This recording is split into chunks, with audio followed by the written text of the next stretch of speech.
എന്തിനാണ് പാർട്ടി ഇപ്പോൾ ഈ 62 പേരെ സ്വീകരിക്കാൻ പോയത്? OK വാസുവിനെ സ്വീകരിക്കുന്നത് ആ കാലഘട്ടത്തിലെ ഒരു രാഷ്ട്രീയ പ്രവർത്തനമായിരുന്നു എന്നത് വിശ്വസിക്കുന്ന ആളാണ് ഞാൻ. കാര്യം അവിടെ OK വാസുവിൻ്റെ പേരിൽ ഇത്തരം കുറ്റങ്ങളൊന്നുമില്ല. അദ്ദേഹം അവിടെ രാഷ്ട്രീയ പ്രവർത്തനം നടത്തി, അത് മതിയായി നമോജാഗരൺ മഞ്ചിൻ്റെ ഭാഗമായി മറുഭാഗത്ത് വരാൻ ശ്രമിക്കുന്നു, വിമത ശബ്ദമാകുന്നു, വരുന്നു, മനസ്സിലാവുന്നു. ഇവിടെ നിന്നും അങ്ങോട്ട് പോയിട്ടുണ്ട്. CK പത്മനാഭൻ ഇവിടെ നിന്ന് CPM പാളയത്തിൽ നിന്ന് BJPയിലേക്ക് പോയ ശ്രദ്ധേയനായ നേതാവാണ്.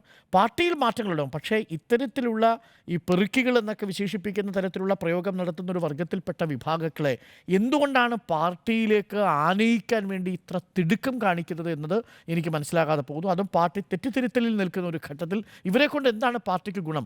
കഞ്ചാവ് വലിക്കുന്ന ഒരു ചങ്ങാതിയെ പിടിച്ച് പാർട്ടിയിലേക്ക് മാലയിട്ട് സ്വീകരിക്കുന്നതുകൊണ്ട് പാർട്ടി എങ്ങനെയാണ് തെറ്റിദ്ധരുത്തുക? കാപ്പ കേസിൽ പ്രതിയായി കൊല്ലാൻ നടക്കുന്ന ഒരു ചങ്ങാതിയെ പിടിച്ച് പാർട്ടി മാലയിട്ട് സ്വീകരിക്കുന്നതുകൊണ്ട് എന്താ നടക്കുക? SFI പ്രവർത്തകരെ എതിരെ വധശ്രമം നടത്തുന്ന ഒരാളെ ഈ പാർട്ടിയിലേക്ക് ആനയിക്കുന്നതുകൊണ്ട് ഈ പാർട്ടി എങ്ങനെയാണ് നന്നാവുക?